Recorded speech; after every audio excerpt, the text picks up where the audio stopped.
What's up, everyone? Nick from Comic Culture here. It's time for Nick at Night, my weekly comic book review show. If you want to get caught up on the conversation, I'll have links to some of these books down below. You can check those out. It's a great way to help support the channel. Now, with that out of the way, let's get into Marvel first. We have Sentry issue number 1. So now we have Paul Jenkins on this one, and we have Rosado on the art.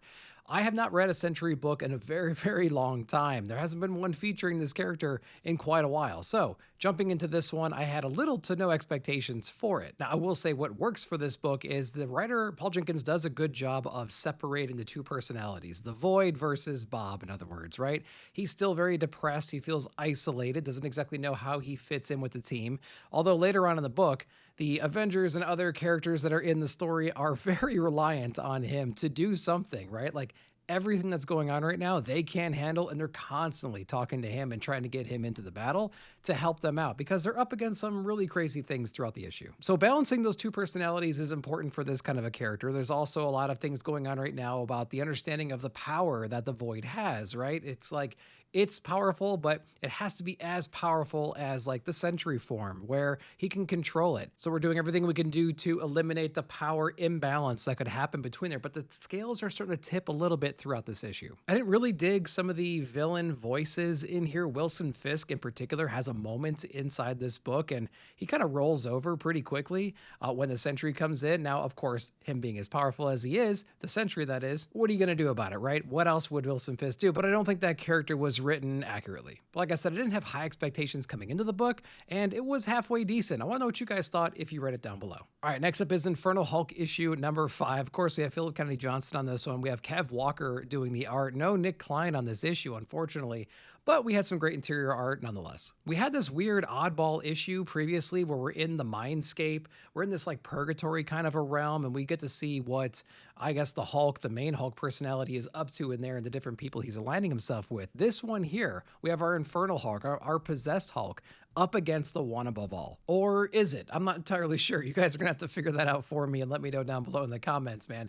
The one above all, supposedly, or an avatar, comes down and they have a one-on-one battle with the Infernal Hulk. Now, the cool thing is, the avatars for both of those, like heaven and hell, essentially, right? Creation and destruction, they have a relationship and they're exploring that and they're letting the reader know that this is a rivalry that's been going on for a long time. There's a lot of great action throughout the entire thing. And we do get a victor, so to speak, towards the end of it. And it's probably who you'd expect. We also get a realization from Bruce Banner that he has to go home. He has to take on this problem head on. He can't ignore it anymore because it's starting to bleed over to wherever he is. There's people around him getting possessed and being hurt by this separation of him and Hulk by whatever means. And so he has come to that realization he has to go home and take care of business now. Now, of course, we know in some of the Iron Man solicitations, there's going to be some more crossover between a lot of those characters.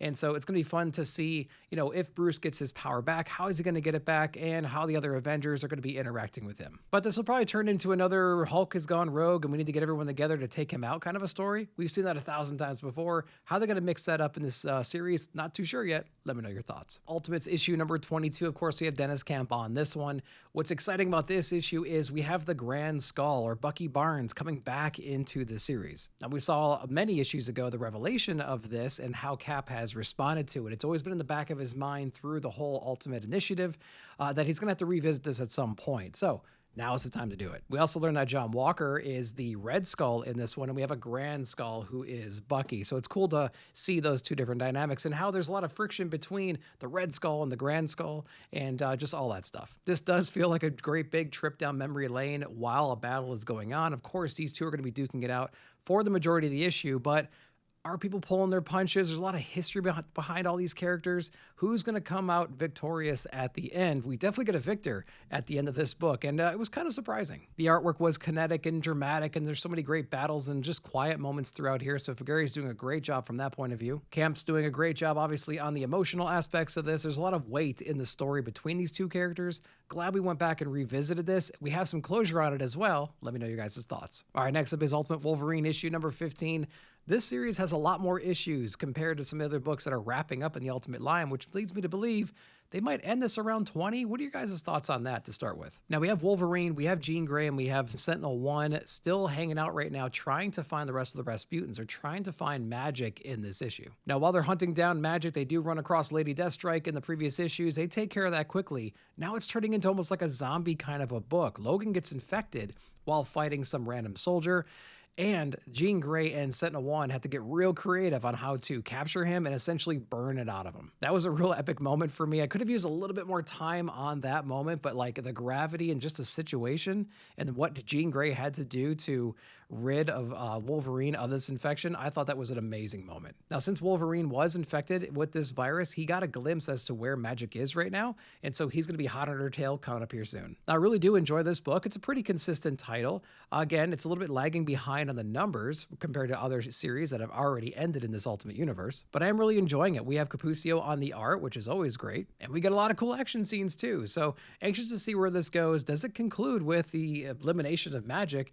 That's where it's kind of leading to. Let me know if you guys are reading it. All right, let's go over to Boom Studios next with probably the darkest book of the week. We have Baby Garfield issue number 1. Of course, we have Grace Ellis on this one. Not familiar with the creative team on this, but I wanted to read this one because I grew up reading the funny pages over in the Sunday newspapers, reading Garfield all the time. I even had some of those desk calendars back when I was working in like the office. Love me some Garfield. Now, if you're a Garfield fan, you're going to love everything about this. Again, it's Baby Garfield, but it has all the same elements that you would expect from a normal Garfield comic. He's always hungry, he's bothering John, and he's got this inner monologue, right, that is just sarcastic, it's funny, it's repetitive, but you're just gonna have a good time with it. Now, there is 2 different stories in here. One of them's more about being at home and Garfield's hungry and he's just annoying John until he feeds him.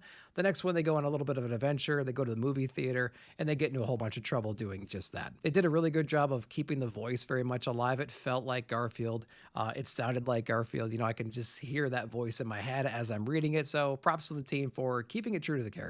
But let me know down below if you read Baby Garfield issue number 1, and did you grow up with it like I did? Let me know. We're gonna go over to DC next, starting with the Next Level series. We have Batwoman issue number 1 from Rucka and Danny. So first off, props to the creative team that they were able to put together here. Of course, we have Greg Rucka, no stranger to Batwoman. We have Danny joining right now, who's one of my favorite artists in this like Gotham B-tier world. We also have Hollinsworth, which is one of the best colorists in the business right now. And we have Haas doing the letters, the best letterer in the business. So you have the best creators that are out there right now. And you have Batwoman trying to be revitalized in the Next Level world. Now, I will say of the 3 Next Level books that came out, this one was the most confusing or less obvious. So it's going to take a few more issues to really understand what's going on, and I think that's by intention. Now, in this one, Kate is actually institutionalized, it seems. She's going to different therapy sessions. She's reliving some traumatic moments in her life, specifically the death of her sister Alice, but who was also previously kidnapped and she hasn't seen since then, so like, well, I don't know what's going on there. We do get some flashbacks on how Alice was part of the whole DCKO Darkseid takeover of the Earth, and of course, Kate was there to put a stop to all that. There are some ambiguous moments throughout the story. You don't exactly know what's true and what's not, and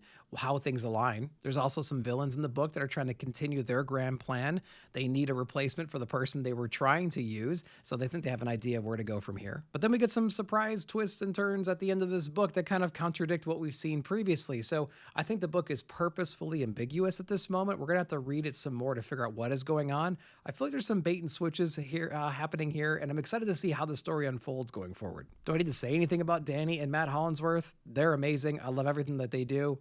A+ on the art all the way across. So again, we're not supposed to know everything right now in the story. We're going to be building it out in subsequent issues. Let me know your guys' thoughts though down below. All right, next up is Catwoman number 85. Now, I recommend going back and reading 84. It's not required reading, but it does set the stage for where we're going, and it might answer a couple questions you'd have if you just went into 85 first. Now, Selina is back in Gotham City right now. She's revisiting some of her old friends, even some of her old friends from Batman Year 1. We have Holly Robinson showing up in this issue, and in the past couple of issues, she's getting caught back up as to what she's into, what kind of trouble she's into, and how Selina can help her out. It is really cool to go down memory lane and see some of the same types of panel work and same scenery that we saw back in Year 1. So that was a cool trip down memory lane. And of course, it's cool to see some of these characters being brought back up into a Batman book. I'm digging all that stuff. Now, of course, Selina is partnering with some pretty shady people in the series. I don't want to give it all away because you really should read 85 and then maybe even 84 to really understand what's happening there. But it is pretty dramatic, and you don't really see that coming. Now, the Black Mask is showing back up in here and pushing his weight around. Those were some insane moments. And so now we have Selina having to deal with Black Mask, having to deal with Falcone, having to help Holly out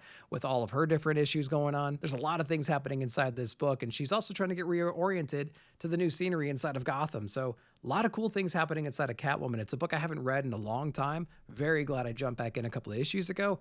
Really recommend you guys doing the same thing. All right, let's go over to Lobo issue number 1. The next book in the Next Level initiative, we have Scotty Young and we have Jorge Corona on this. Holy cow, the interior is beautiful inside this book. Now, to be honest with you, I didn't know if I would completely jive with the character. I'm usually not into characters that are like hyper stylized. They have some kind of, not fourth wall breaking, but their main personality relies on them just being assholes and just being sarcastic and just bad to people. Almost like a Deadpool kind of character. Cannot stand Deadpool, to be honest with you. I know this is different here, but like I had a little bit lower expectations. I knew it was going to be amazing and cool and just kinetic and exciting.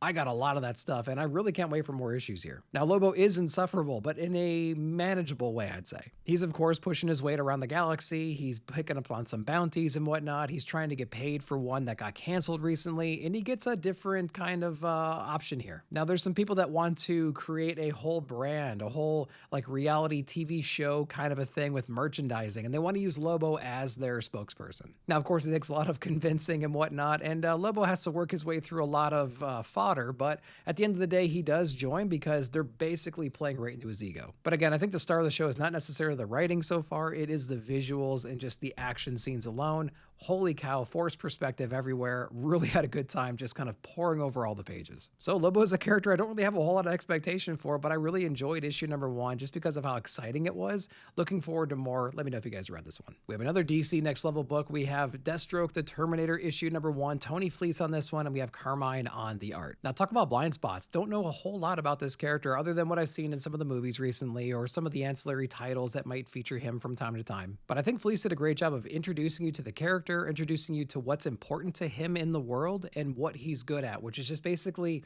any assassination assignment, taking on whoever he needs to. You even get a little sense of like his supporting cast and how much mutual respect they have for each other, which turns really complicated towards the end of the issue. I think this book had the best pacing compared to the other 2 books that came out for Next Level. This book certainly had a lot of explosive moments and some twists and turns. Didn't really see the ending coming in this issue, which has got me excited to learn more about it. So props to Tony Fleece for taking a character I know nothing about, making me interested in the character, and introducing some cool twists and turns throughout the story to get me hooked. I want to buy an issue number 2 right now. Props to the team. All right, let's go over to DC Vertigo. We have End of Life issue number 2. We have Kyle Starks and we have Pew on the art. Now, pretty much all my criticisms about issue number 1 pull forward into issue number 2. I have this preconceived notion that DC Vertigo is going to be a little bit more dark. It's going to be a little bit more spiritual. There's going to be some like satanic element, maybe not satanic, but like mystical, or it's not going to be like a run-of-the-mill, everyday, no supernatural kind of thing going on. Tell me if I'm just completely wrong, but that's the pattern I pick up on a lot of other DC books right now, or DC Vertigo books. I'm expecting that here and haven't seen it yet. But basically, we just have like an asshole version of John Wick going around just pissing everybody off, going in seclusion right now because he pulled a job off on the wrong people. So now he's having to deal with his grumpy father and like his terminal illness. Some of the demons of his past are going to be brought up right there. They go to a farmer's market in this issue, and that takes up about half the issue. They're walking around talking to some of the locals while he just makes fun of everyone's personal situation. And eventually we do get some gunfire, but it's in the way of betrayal from his past. And so like, yeah, this guy is such a jerk. He's not likable. Even as the reader, you don't want him to succeed. You do feel bad for him, though. He's kind of responsible for all the drama and problems that he's introducing into his life, and so there's some growing that needs to happen there. All the characters seem annoying and overly sarcastic throughout the series so far, so that's kind of a turnoff for me too. I'll say that I'm really digging the art, though. I think the art is really clean and crisp. I like the vibe of it, the feel, the coloring is on point as well. But I feel like the vibe of the book doesn't feel like anything different than Kyle Starks would normally do, and so I don't understand the DC Vertigo tag on this one. I don't know, guys. What are you thinking about End of Life issue number 2? Let me know down below. All right, next up is Night City issue number 2. Of course, we have Matt Kinn and David Lapham on this one. Really liked issue number 1. I actually named it my pick of the month when it came out because it just blew me out of the water. It was totally unexpected, and I really enjoyed what I saw. Now, it is another version of Superman going crazy. We've seen that 1,000 times before, but this book does it in a different way, introduces its own uniqueness to it, and it does a lot of things to separate it from those other Superman kind of stories. Now, in the end of the first issue, one of our main villains, like the premier main villain for our character, he realizes one of the vulnerabilities, one of the key vulnerabilities of our hero, and he's going to be exploiting that throughout this second issue. This guy is extremely tapped into the infrastructure that our superhero uses, our Superman analog character uses, so he integrates himself with that to really exploit this guy's weakness. This book does a lot of jumping around, a lot of world switching, reality warping with some characters that are maintaining their cognition through the entire experience. So it turns into this weird, trippy kind of a thing throughout the issue, but it's easily to follow at the same time. Now, this isn't as exciting or as explosive as issue number 1, but it does a lot of cool things to increase just like the threat level of the main villain in the story. So I'm still very much excited to see where this story goes. I don't think there's a whole lot of issues for this one, maybe 3 or 4. I got to go back and look at the solicitations, but loved issue number 1. 2's a step back, but it's better, but it's good in like a different way. Anyways, I hope you guys are able to pick a copy up. It's from Dark Horse. If you haven't read issue number 1, you could probably still go back and get it. Collected edition should be hitting FOC as well at some point. Let me know if you guys read it and your thoughts down below. All right, next up is G.I. Joe issue number 20. We have Joshua Williamson and we have Tom Riley doing the art. I think G.I. Joe might be the only book that I'm reading right now and doing any kind of reviews for. I am keeping up with Transformers on the back end. I don't think I'm reading Void Rivals anymore. I probably missed the last 2 issues or so, and I gotta say, I'm not really missing it. But G.I. Joe, there's something about it that keeps me hooked, keeps me drawn in. It's grounded, it's easy to follow, it's always exciting. You have Joes and Transformers, like the most interesting part of this whole thing with Energon universe, I think, starting to mingle right here, and they do it in a huge way in this issue. Now, as the cover alludes to, man, we have Duke and Optimus head to head. They are talking, they're meeting for the first time, comparing some notes on war and how they manage a team and how they've been through all these horrible experiences in the past. What a great little sit down moment we had there. So we're going to be kind of reorienting. We're pulling some of the troops together. We're developing a game plan. We're going to be going our own separate ways again. And undoubtedly, the Transformers main proper book is going to head in that direction. G.I. Joe will continue going forward. There's going to be some intermingling, though, some blending of these teams going forward, obviously, but this is a cool moment where they get to meet, they get to compare some notes, and they get to go on their merry way. And man, I gotta say that splash page of those 2 giants meeting, whew, what an amazing shot that was. All right, next up is Geiger issue number 22, Jeff Johns, and we have Gary Frank, of course. Man, the Northerner and Geiger doing their cross-country trek right now in their magical tank that's custom designed with all their personal belongings somehow. Meeting up with the St. Louis Strays that the Nuclear Woman helped arm and train in previous issues. Love that little occurrence right there. Now, the blending of Geiger and the Northerner with the St. Louis Strays, I love that entire moment. They have a common thread, right? There's a commonality between them, which is the Nuclear Woman. They bonded somewhat over that. And Geiger had a lot of great just moments of reminisce, right? Saying like, oh, of course she armed children and trained them how to do battle and stuff like that. But if she didn't, they would have been killed or sent into slavery. So good for her. There are a lot of cool moments in here where Geiger gets to play dad to all these kids. Again, these kids are, 10 years old, something like that, maybe up to 16, whatever it might be. They're still really young and they're having to deal in this post-apocalyptic landscape. Geiger gets to be a dad in this issue again. Like most issues of Geiger, there's moments of reflection. There's these quiet moments where you take in the scenery and the meaning behind all these different things happening. What just a beautifully paced, beautifully written book this has been. We do get some timey-wimey stuff towards the end of this one. We're still trying to figure out like what's controlling that and what the whole purpose is of this like boom tube that they have. And it's putting Geiger in a very uncomfortable situation towards the end of the book, or maybe it's going to be too comfortable and he's not going to want to leave. I'm interested to see where the story goes from here. All right, lastly, we have Kirkman and Otley over on Invincible Universe Battle Beast issue number 7. Man, I missed this book so much. It's just big dumb fun. We haven't had an issue, I think, this whole year so far. We took maybe 3 or 4 months off. I'm so glad that it's back. Starting arc number 2. So if you're jumping on now, go back and read the first arc. It'll read very quickly and it's just over the top craziness. Now, Battle Beast did get his ass kicked in the previous issue. He's on the mend right now. A lot of the supporting cast around him are changing too. They're maturing. They're either healing or they're changing their appearance, whatever it might be. So that's really cool to see everybody else around him leveling up at the same time too. But Battle Beast, he's on the mend right now and he's more determined now than ever to go get revenge on this monster who put him down to begin with. There's also some foreshadowing about, oh yeah, if he's by himself, I can take him on, no problem. But there's some backup. Some previous characters are going to come back into the mix right now. And so Battle Beast is going to have his hands full coming up. But guys, this book is over the top. It's hilarious. It's gory as anything. It's probably one of the most cartoonish, gory books I've ever read. Certainly that's on the shelf right now. But it's always something really fun. And it's a good way to like change your tone after coming out of a real heavy, more serious comic of the week. You throw this one in here as a palate cleanser and it'll set you in a good mood for the rest of the day. But all right, guys, that's all I can get my hands on this week. I hope you enjoyed that. Let me know what you're reading down below and what your favorite books of the week were. Then, as I said before, if you go down below in the description, you'll find links to a lot of these books here. It's a great way to get caught up and help support the channel. But thank you guys so much. Like, subscribe, share, hit that bell notification to be alerted whenever I put out new videos. Thank you so much for watching. We'll see you in the comments.